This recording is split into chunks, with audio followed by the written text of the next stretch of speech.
नमस्कार दोस्तों, जय श्री कृष्ण। राधे राधे। प्रिय दर्शकों, जो औरतें कपड़े खोलकर नहाती हैं उसके जीवन में इसका क्या असर पड़ता है। मित्रों, इस वीडियो में एक कहानी के जरिए आपको बताया जाएगा। साथ ही ये वीडियो आपको बहुत अच्छी जानकारी और सीख देकर के जाएगी। तो चलिए मित्रों, आपका कीमती समय बर्बाद ना करते हुए अब सीधे कहानी पर ही पहुंचते हैं। मित्रों, एक समय विष्णु भगवान लक्ष्मी माता के साथ हरिद्वार में घूम रहे थे। लक्ष्मी माता ने देखा कि समस्त मनुष्य गंगा में नहा नहाकर हर हर गंगे कहते चले जा रहे हैं। प्रिय दर्शकों, अगर आप यह कहानी सुन रहे हैं तो पूरा सुनिएगा, क्योंकि आधा अधूरा ज्ञान कभी किसी के लिए सही नहीं होता।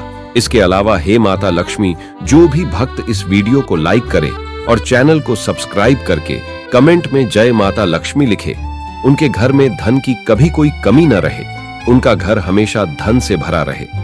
दोस्तों, जब माता ने देखा कि समस्त मनुष्य गंगा में नहा नहाकर हर हर गंगे कहते चले जा रहे हैं, परंतु सभी दुखी और परेशान हैं, तब लक्ष्मी माता ने बहुत आश्चर्य से भगवान विष्णु से पूछा, गंगा में इतनी बार स्नान करने पर भी इनके पाप और दुखों का नाश क्यों नहीं हुआ? क्या गंगा में अब सत्यता नहीं रही? भगवान विष्णु ने कहा, गंगा में तो वही सामर्थ्य है, परंतु इन लोगों ने पापनाशिनी गंगा में स्नान ही नहीं किया है, फिर इन्हें लाभ कैसे हो? लक्ष्मी जी ने आश्चर्य से कहा कि स्नान कैसे नहीं किया?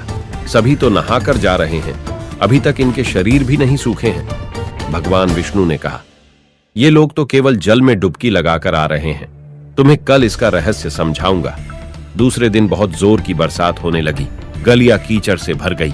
एक चौड़े रास्ते में एक गहरा गड्ढा था, चारों ओर कीचड़ भर रहा था और भगवान विष्णु ने लीला से वृद्ध रूप धारण कर लिया और विवश की तरह गड्ढा में जाकर ऐसे पर गए जैसे कोई मनुष्य चलता चलता गड्ढे में गिर पड़ा हो और निकलने की चेष्टा करने पर भी ना निकल पा रहा हो। लक्ष्मी जी को उन्होंने यह समझाकर गड्ढे के पास बैठा दिया कि देखो, तुम लोगों को सुना सुनाकर यूं पुकारती रहो कि मेरे वृद्ध पति अकस्मात गड्ढे में गिर पड़े हैं, कोई पुण्य आत्मा इन्हें निकालकर इनके प्राण बचाए और हम असहाय की सहायता करें। और भगवान विष्णु ने यह भी समझा दिया कि जब कोई गड्ढे में से मुझे निकालने को तैयार हो, तब इतना और कह देना कि मेरे पति सर्वथा निष्पाप है, इन्हें वहीं छुए जो खुद भी निष्पाप हो। यदि आप निष्पाप हैं तो इनके हाथ लगाइए, नहीं तो हाथ लगाते ही आप भस्म हो जाएंगे। लक्ष्मी जी तथास्तु कहकर गड्ढे के किनारे बैठ गई और आने जाने वालों को सुना सुनाकर भगवान विष्णु जी की सिखाई हुई बात कहने लगी। गंगा में नहाकर लोगों के दल आ रहे हैं और सुंदर युवती को यूं बैठी देखकर कईयों के मन में पाप और कईयों को कुछ धर्म का भय हुआ। कई कानून से डरे और कुछ लोगों ने तो लक्ष्मी जी को यह भी सुना दिया कि मरने दे बुढ़े को, क्यों उसके लिए रोती है। और कुछ दयालु चरित्रवान पुरुष थे, उन्होंने उस युवती के पति को निकालना चाहा, परंतु लक्ष्मी जी के वचन सुनकर वे भी रुक गए। उन्होंने सोचा कि हम गंगा में नहाकर आए हैं तो क्या हुआ, पापी तो है ही, कहीं सहायता करते समय हम भस्म ना हो जाएं। इस स्त्री के कथन के अनुसार हम खुद भस्म ना हो जाएं। किसी का साहस नहीं हुआ। सैकड़ों आए, सैकड़ों ने पूछा और चले गए। संध्या हो चली, तब भगवान विष्णु ने माता लक्ष्मी से कहा, देखा आया कोई सच्चे हृदय से गंगा में नहाने वाला। तब थोड़ी देर बाद एक जवान हाथ में लौटा लिए हर हर गंगे करता हुआ निकला। लक्ष्मी जी ने उसे भी वही बात कही। युवक का हृदय करुणा से भर आया, उसने भगवान विष्णु को निकालने की तैयारी की। लक्ष्मी जी ने रोककर कहा कि भाई, यदि तुम सर्वथा निष्पाप नहीं होंगे तो मेरे पति को छूते ही जल जाओगे। उसने उसी समय बिना किसी संकोच के दृढ़ निश्चय के साथ लक्ष्मी जी से कहा कि माता, मेरे निष्पाप होने में तुझे संदेह क्यों होता है? देखती नहीं, मैं अभी गंगा नहाकर आया हूं, भला गंगा में गोता लगाने के बाद भी कभी पाप रहते हैं? मैं अभी तुम्हारे पति को निकालता हूं। युवक ने लपक कर बूढ़े को ऊपर उठा लिया। भगवान विष्णु और लक्ष्मी ने उसे अधिकारी समझकर अपना असली स्वरूप प्रकट कर उसे दर्शन देकर कृतार्थ किया। भगवान विष्णु जी ने माता लक्ष्मी से कहा कि इतने सारे लोगों में से इस एक ने ही गंगा स्नान किया है। इसी दृष्टांत के अनुसार जो लोग बिना श्रद्धा और विश्वास के केवल दंभ के लिए गंगा स्नान करते हैं, उन्हें वास्तविक फल नहीं मिलता। परंतु इसका यह मतलब नहीं कि गंगा स्नान व्यर्थ जाता है। गंगा स्नान का बहुत पुण्य भी है। इसके बाद भगवान विष्णु जी ने माता लक्ष्मी जी से कहा, अब मैं आपको वो 12 बातें बताता हूँ। जो भी मनुष्य इन 12 बातों को नहाते समय ध्यान में रखता है, वह कभी भी दुखी नहीं रहता है। उसके घर में मां लक्ष्मी का वास होता है। उसके घर में अपार धन आता है। घर में कभी भी लड़ाई झगड़ा नहीं होते हैं। उसका पूरा परिवार हंसी खुशी जीवन व्यतीत करता है। तब माता लक्ष्मी ने कहा, हे भगवान, आप हमें यह 12 बातें बताइए। इसके बाद भगवान विष्णु उन बातों को बताना शुरू कर देते हैं और माता लक्ष्मी बहुत ध्यान से सुनने लगती है। दोस्तों, ये 12 बातें आप लोग भी बिल्कुल ध्यान से सुनना। इसके बाद भगवान विष्णु कहते हैं, प्रिय, ये 12 बातें बताने के बाद मैं आपको एक बात और बताऊंगा। जो औरतें कपड़े खोलकर स्नान करती हैं, उनके लिए यह बात बहुत ही महत्वपूर्ण है। तो हे लक्ष्मी, आप इस बात को बहुत ही ध्यान से सुनना। तभी विष्णु जी अपनी वाणी को शुरू कर और बताने लगते हैं। दोस्तों, विष्णु जी कहते हैं, स्नान करने से शरीर निरोगी रहता है और मन प्रसन्न रहता है। नहाने से चेहरे की क्रांति और शारीरिक आकर्षण में भी बढ़ोतरी होती है। अगर इस नित्य कर्म के दौरान कुछ बातों का ध्यान रखा जाए तो आध्यात्मिक से भी ज्यादा लाभ पाया जा सकता है। नहाने के क्रम में इन बातों का ख्याल जरूर रखा जाना चाहिए। नंबर 1, स्नान करने के बाद शुद्ध होकर पूजा पाठ आदि सारे काम करने के योग्य बनते हैं, इसलिए सुबह को ही स्नान कर लेना चाहिए। नंबर 2, शास्त्रों में कहा गया है कि स्नान करने से इन 10 गुणों की प्राप्ति होती है: रूप, तेज, बाल पवित्रता, आयु, आरोग्य, निर्लोकता, तप और मेधा। नंबर 3, धन, पुष्टि व आरोग्य और स्वास्थ्य चाहने वालों को हर मौसम में और हर दिन स्नान करना चाहिए। नंबर 4, शास्त्रों में कहा गया है कि सुबह स्नान करने से पाप का नाश होता है और पुण्य मिलता है। ऐसा कहा गया है कि सुबह नहाने वालों के पास नकारात्मक शक्तियां नहीं भटकती, इसीलिए सुबह स्नान करना ही उचित है। नंबर 5, बीमारी के हालत में सिर के नीचे से ही स्नान करना चाहिए। गीले कपड़े से शरीर को पोंछ लेना एक तरह का स्नान ही कहा गया है। नंबर 6, सुबह की लालिमा छाने से पहले ही स्नान लेना श्रेष्ठ माना गया है। नंबर 7, तेल लगाकर और देह को मल कर नदी में नहाना मना है। इसकी जगह नदी से बाहर निकलकर तट पर ही शरीर साफ करके तब नदी में डुबकी लगाना उचित है। नंबर 8, जिन घाटों पर कपड़े धोए जाते हैं वहां का जल अपवित्र माना गया है, इसलिए वहां से कुछ दूर हटकर ही नहाना चाहिए। नंबर 9, नदी में 11 या 21 डुबकियां लगाना अच्छा बताया गया है। नंबर 10, पवित्र नदियों में कपड़े निचोड़ने की मनाही है। नदी में किसी तरह की गंदगी नहीं बहानी चाहिए।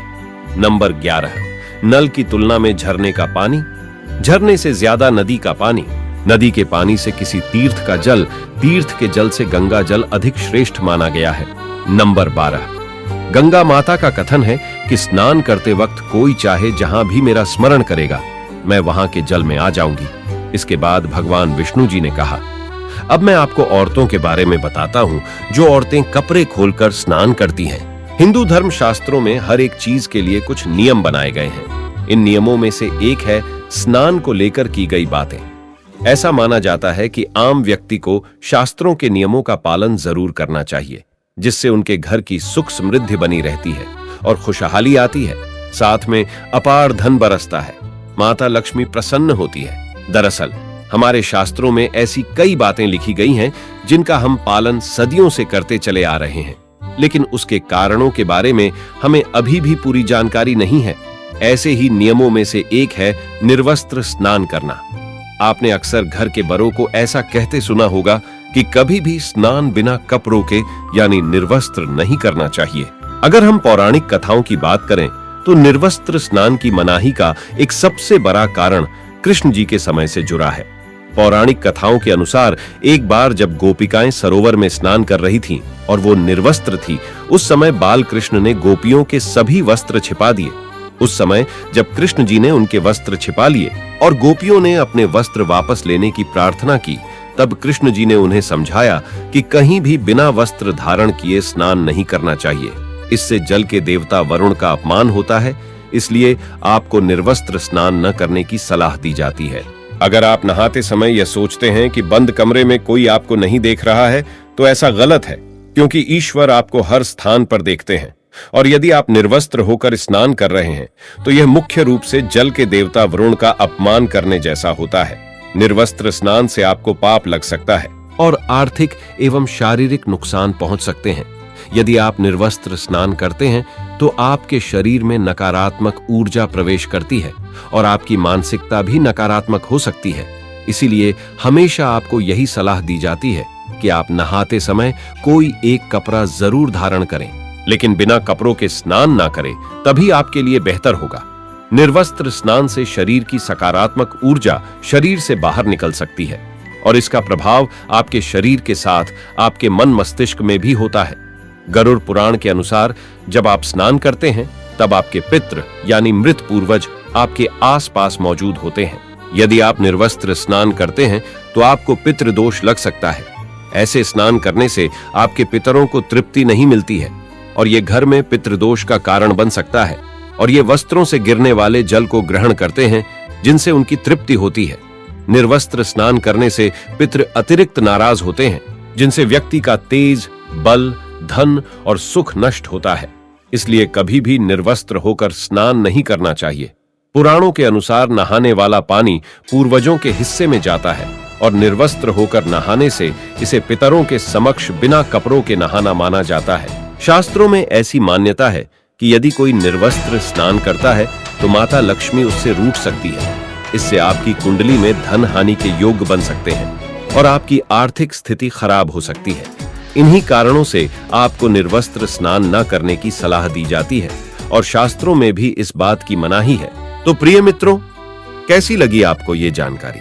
अगर जानकारी अच्छी लगी है, पसंद आई है तो कमेंट बॉक्स में जरूर बताना और हो सके तो अपने मित्रों को भी शेयर करना और हमारे चैनल को सब्सक्राइब अवश्य करना। और दोस्तों, सच्ची श्रद्धा से कमेंट में जरूर लिखे जय श्री राम, जय हनुमान, साथ ही देवों के देव हर हर महादेव सदैव आप पर अपनी कृपा बनाए रखे। प्रिय मित्रों, वीडियो को अंत तक देखने के लिए धन्यवाद। जय श्री राम।